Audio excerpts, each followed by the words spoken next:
Slide one, welcome. Thank you very much for inviting me for this month Creative Morning session. I have to admit this is my first time as well.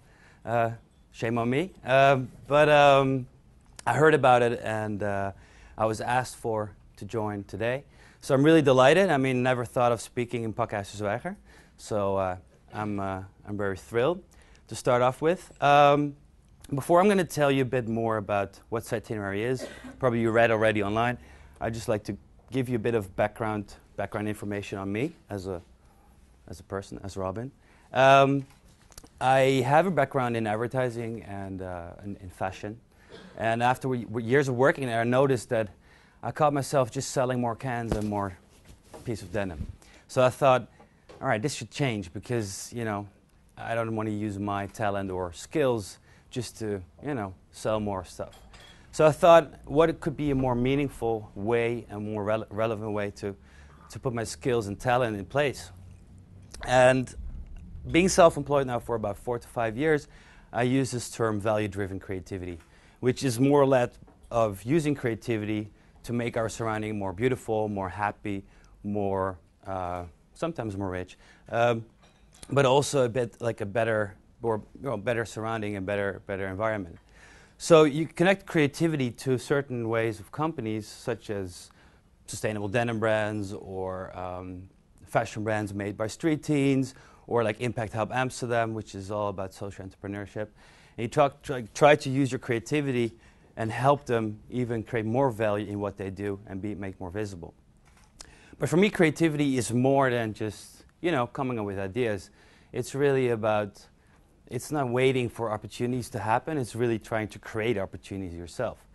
And it all comes back to insights. You know, you take insights, you observe, you take insights, you put them together, it's like connecting the dots. You twist them, you shuffle them, and turn them back upside down and think, hey, this could be a great idea which people could benefit from. You know, creating relevant ideas in order to create that value.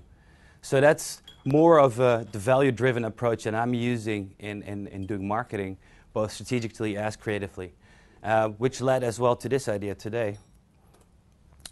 And before I start talking about what Itinerary again is I want to take you in that journey in the route of insights, observations I had when I came to this idea. So a few years ago, I worked in a bar in the weekends because I didn't have as much projects. So I need some extra cash in pocket. So I worked in a bar and I caught myself every single weekend to hand out beer mats to tourists. And I was like, wow, that's a job itself. You know, writing down beer mats, people coming to me at the bar like, where should I go? Where should I eat? Where should I party? Where are the parties? Where do locals go to? So when writing all these beer mats after weeks and weeks, I thought, all right, so what's the problem here? Why are tourists or visitors so clueless? So then I, took everything back, those observations back to myself, and figured out some certain ways of insights which are important. This is me. This is like in the time that 5 megapixels was a big thing. Back in 2003, yes, I grew up abroad, came here, had to build up another life, build up another like social life, meeting new people, new friends. But I also did an exchange program in Toronto for half a year. And you ask yourself why and when, like why was this 6 months, why was this experience so beautiful? It's not just because of the CN Tower or, I don't know, the rib and wing combo or, seeing like a baseball match for the first time, but it's especially because of the people you meet. Whenever you're changing scenery, whether it's short-term or long-term, you're stepping out of your comfort zone. Everything where you enter is new, everything is unknown, and social context helps you to feel accepted and helps you to find certain, or gives you a certain direction. So I made some valuable contacts in my time when I lived in Toronto, and it's very precious, you know, and made some friends, and they're still there. But it even made me realize how important social context is. You know, you take certain things for granted, such as social context, but sometimes you really have to go back and look back and think of social context and how important, and still is. Another thing in regards to tourism and city trips is a perception that is created about cities, especially in the place we are living or visiting. You know, even when going abroad, people ask you where you're from, you say Amsterdam. I'm not going to say it out loud, but probably the first thing they're going to tell you, wow, Amsterdam, for this and this and these reasons. So why do people come here in the first place? You know, what are they expecting to find? What are they hoping to learn? What are they hoping to bring back home? So there are certain people, like maybe city marketing, companies, departments that work on that same perception all day long. Look at Obama. First thing he was given to were tulips whenever he got out of his beast. And I was like, okay, tulips, cool. Whenever you're flying KLM, it's all about, you know, clocks and tulips and cheese and, you know, all the cliches. And I'm like, wow, is that the way we live in this city? Is that what we do every day in this country? So, you know, changing a perception by giving perspectives how it really is. A third one, my personal quote, is like city trips are just like a one-night stand. You know, we get in, we consume, we get out and never call back. And if you look on Twitter and, you know, like social behavior, you see people raising these questions whenever traveling. Where can I sleep? Where can I eat? What's the best place to go out? You know, what's the best street to shop? It's very consumption driven. Which leads that certain things, you know, happen to change. Social travel is a trend. People use Airbnb, couch surfing, just, you know, different ways to explore a city, just to feel a bit more local than they're normally used to. And which makes also, like, you know, tools outdated. If you look at city guides, they're part of a publishing industry. They can only update their information once in 2 years. And there are so many blogs and websites out there that talk about hotspots, you know. I still don't know where to go because there's so many hotspots. There's so many things to do. Where should I go to? And since outdated, you know, city guides as such, those tools from the past are outdated, there's also a reason because our urban environment changes as well. You know, look at ourselves. We live by events. We're here now. Where are we tonight? Where are we tomorrow? There's no single week that is the same. Like, when I go out eating, probably a different place each week. We don't go clubbing on a Saturday night anymore. You know, we live by parties. We're not going to clubs, we go to parties. So the location is less and less important, and the occasion rises to the surface and becomes more important. So with all these insights, with all these kinds of information, which also was really struck by me, is that means like 90% of all travelers are unprepared. The only thing they do is take care of their accommodation and their flights or their, you know, the ways of commuting. But anything else is still up for takes. But at the same time, although being unprepared, they wanted to have a different experience. They do want to have, you know, find something special whenever they go. But they'll leave it up to nature. So again, with all the information and inside observation, I thought, you know, what is it we can create or offer or, you know, create a certain service that makes the unknown more known? And the main driver here is not just, I don't know, to be a concierge service and give them the best time ever, and limousines and whatever, but it's more to show people and give them some understanding of how we really live here, or how we actually live in the city. Now, each one of us, every day in their field of expertise, does something amazing. You know, you add to, you know, what you see like around us. And I think that should be heard more and seen more, and we should tell those stories with others and share those stories.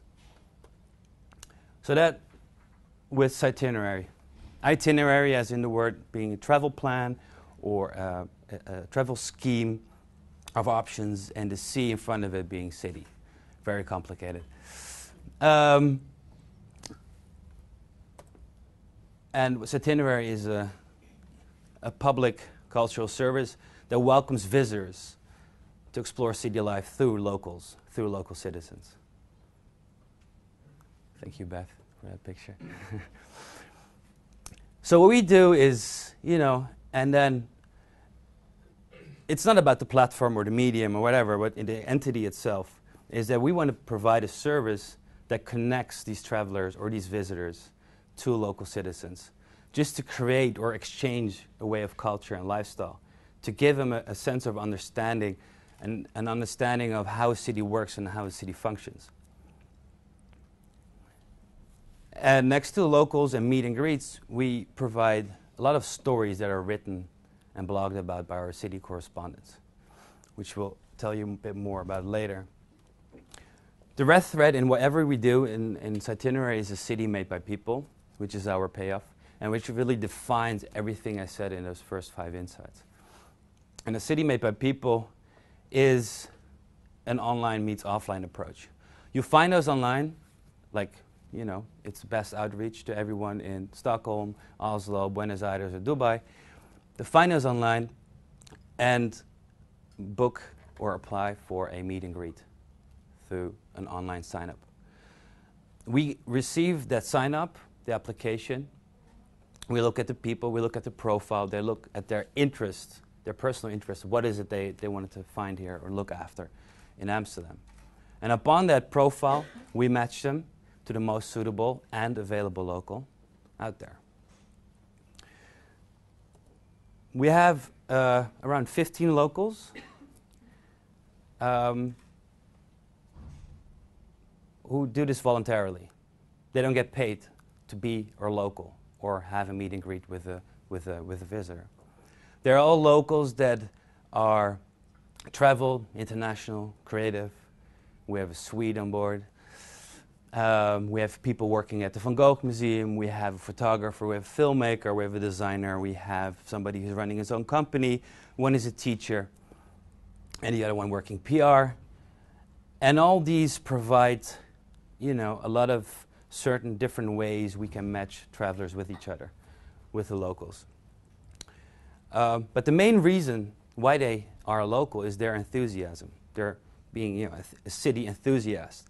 And they've experienced how important it is to meet a local in one place and what kind of added value it creates to the experience in a city. And they don't want to get money for what they do. They like to have free coffee, which they get, but it's more about, exchanging their love and sharing their life. And funny enough, there's no truth in this product, because Matthijs would probably say different things than I would do, than Renee would do, or maybe Leroy would do.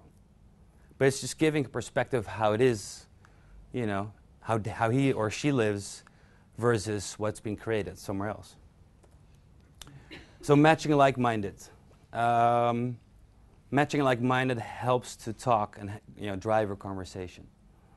And it's an interesting aspect because you can meet somebody like-minded or in the same field of interest from a different city, which could, a spin-off could be an interesting working relationship or any job opportunities, or somebody likes to move to Amsterdam. This is a great way to get more insights of how advertising Amsterdam works, for example.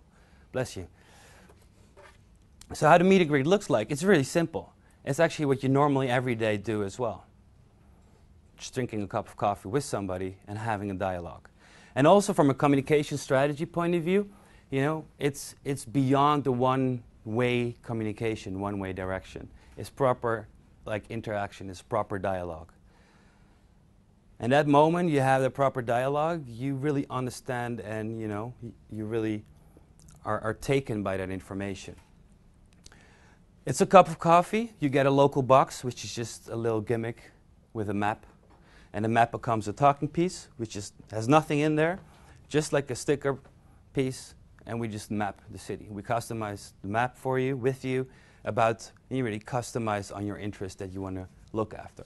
Whether you want to know more about food, where you want to learn more about fashion Amsterdam, if you want to know about architecture or design, all there.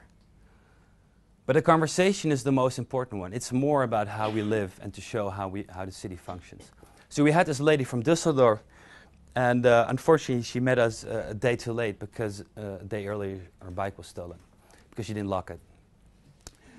And I was like, why? Well, in Düsseldorf we don't lock our bikes. I was like, well, okay.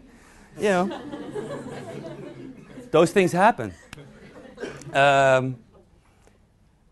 You know, just like little insights. Again, we had people from Milan, same thing. They were like, yeah, we went to have dinner at 11, and everything was closed. Well, yeah, you know, that happens because Dutch kitchens close around 10:30. Same thing with lunch. You know, we don't have a proper lunch culture as other cultures are used to, quote unquote. And you know, it's like it's good to give people that understanding how things work, and you know, don't make any assumptions. Just have that conversation with the local.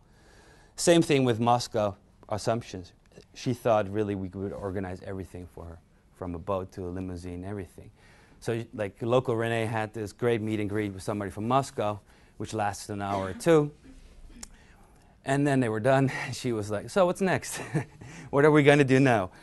And my local was like, well, I don't like you so much, but I'm leaving. So, she thought really to be renting a buddy for the entire weekend. But that's not how it works. You pay 25 euros per meet and greet, and it's actually more of a sharing economy thought here. 25 euros is just a benchmark to make sure that the people that sign up have good intentions. But the 25 euros will be spent on coffee, will be spent on the booklet, there will be some overhead on design and these kind of things, but we don't make any money out of a meet and greet. Same does the local, doesn't get any money. He gets probably a worthwhile contact and free coffee and a conversation.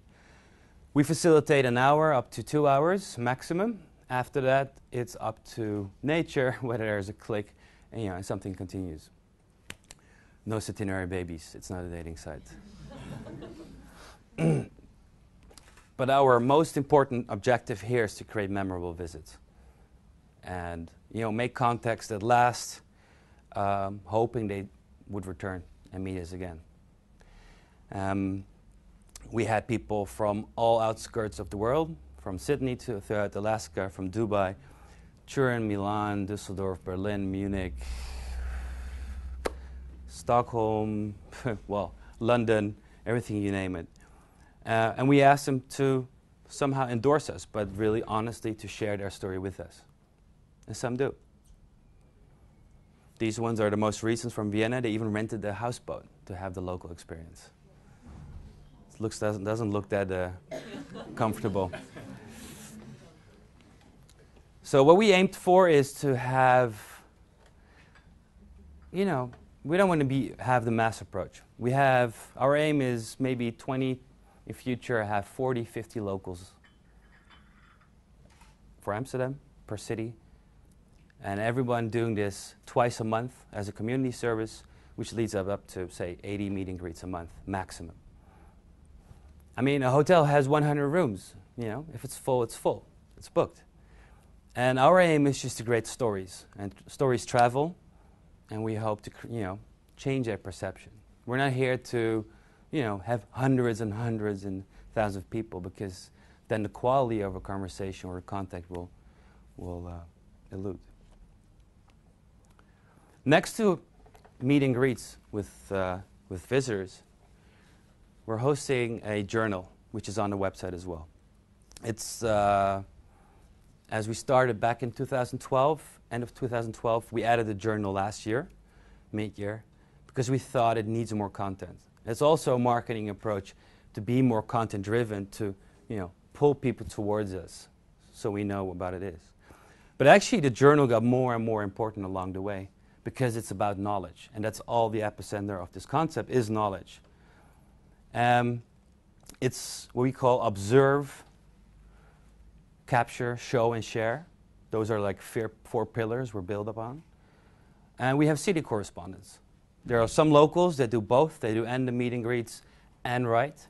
And we have city correspondents that just write. They're all no professional bloggers. They're just city enthusiasts that like to learn. But the main driver here is curiosity, because it's curiosity it takes to explore the city.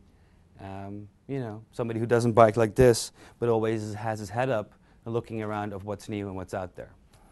We don't write about hotspots or carrot cake. No, we really write about trends and developments, how a city is evolving, but especially from a more human perspective. We always want to know who is that person behind it.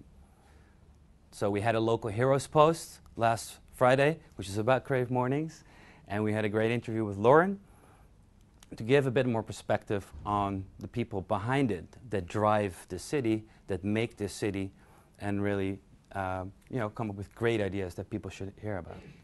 And the correspondents are very versatile. So Suzanne, that she's pointing on my screen, but it is a screen. Suzanne, she is a very fan of locally produced food and everything which is sustainable and healthy. Then Mio, working advertising, but always very fond of street art, the more urban side of the city. There's Dean, our only expat, Torontonian, just lived here a year, and he has the assignment to write from the acclimating tourist, he calls himself. So everything he encounters along the way, every single week, he shares with us. There's Sana and Shanti, our own team, as I call them, the special ops team.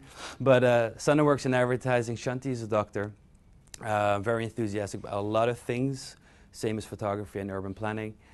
Sophie, she has an initiative called MetMic in East. It's a bit of a marketing department really working on awareness in East and what's happening in East.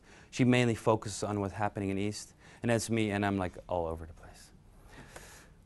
But with the journal and with building on two products, being content, creating content, and building knowledge, which we also share with visitors, and not to forget expats as well. The concept really is building on collaboration and association. We work with Foam Photography Museum, which is great. We work with Amsterdam Cycle Chic. It's all about biking culture. We work with a Berlin-based international interview magazine called Freunde von Freunden, where they're a team for making portraits of creative locals in Amsterdam. And that's really what we need. And throughout hosting a journal and having interviews with people and talking to people a lot, we make a lot of new friends, which is fun, which is great. And that's how it's supposed to be. No mass marketing, no banners. You'll never see a banner or anything. But it's more content-driven and hit people on what they're interested in.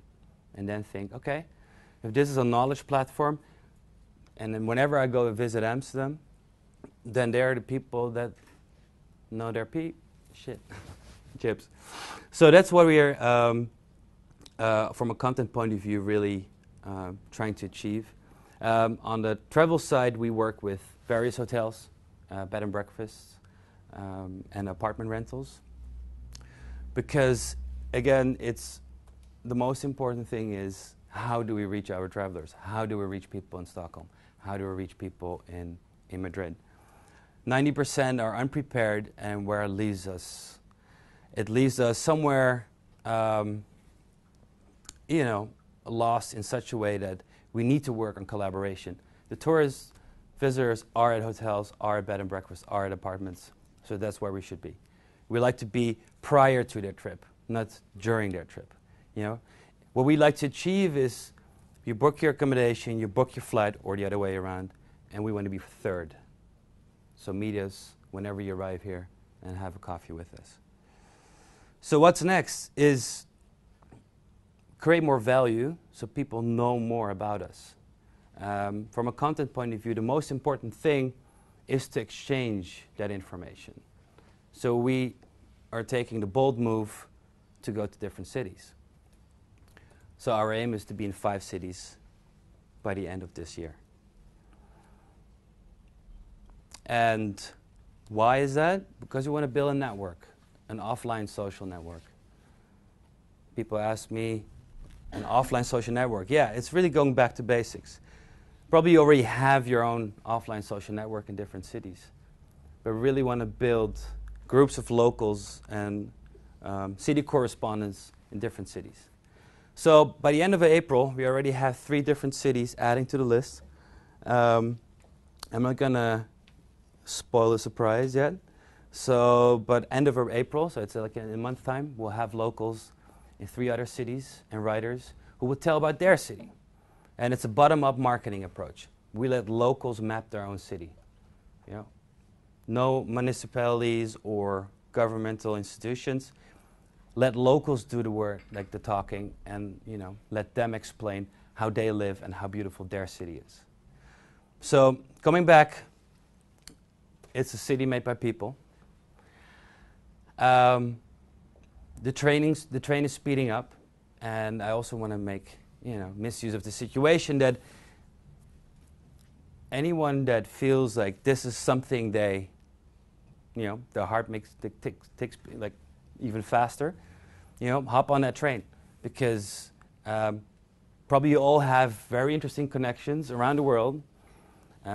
People have visiting, and sometimes you don't want to have your friends over, and you think, okay, I need a day off of my friends from abroad. Send them over. We're more than happy to have coffee with them.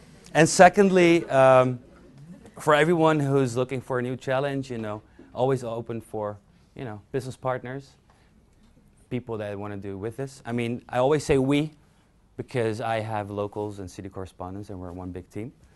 But still, it's always good to have extra expertise and skill sets on board. We're not so much looking for locals because we already have too many locals, but we're always looking for city correspondents. People like to make films or photograph or write beautiful stories. So if anyone is up for it, join. And I'm already at the end of my talk. Thank you.